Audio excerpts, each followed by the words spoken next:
pinakamahabang tulay sa Bulacan. Bulacan. Bakit? Saan ba to?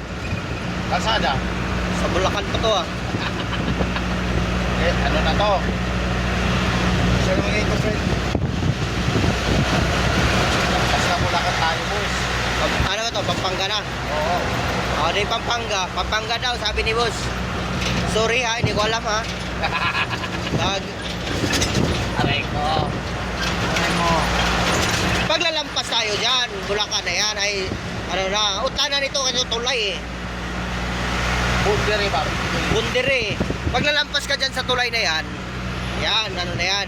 Pag lumagpas ka, ibig sabihin. Paglalampas ka sa tulay na yan, Batangas na yan. Aray ko. Yan ang tandaan mo, boss. Pag dumadaan ka sa tulay nito. Kalsada, oo. Oo. Oo. Saan ang kalsada na wala? Oo. Oh,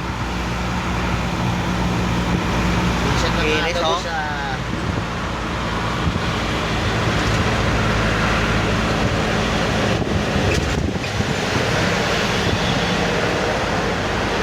pangarap ko'y di maabot dahil sa pungkol kong kamot.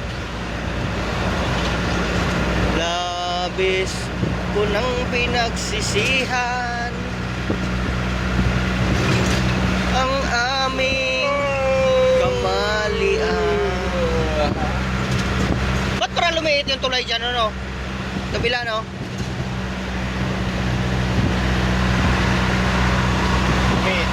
Pinapaliit nila, no? Pinagawa yan eh. Ay, ginagawa pa yan. Oo. Akala ko pinaliit na talaga. Eh, paras na yan laki dito.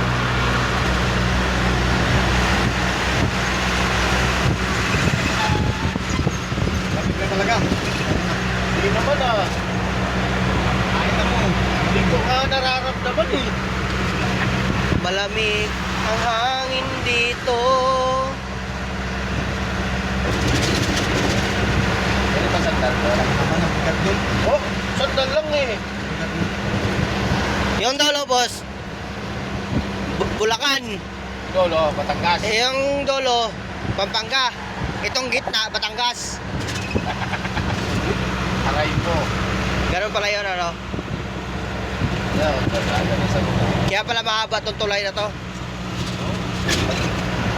Ito yung sabi nila na kabila itlog pa lang, pagtago sa kabila, sisiw na. Pero hindi ako maniwala doon. Maniwala ka ba doon, boss? Eh, hulaan ang may sabi ng Huwag ka talagang maniwala, boss. ayun, kalsada. Kaya kung maniwala ka, boss, uto-uto ka.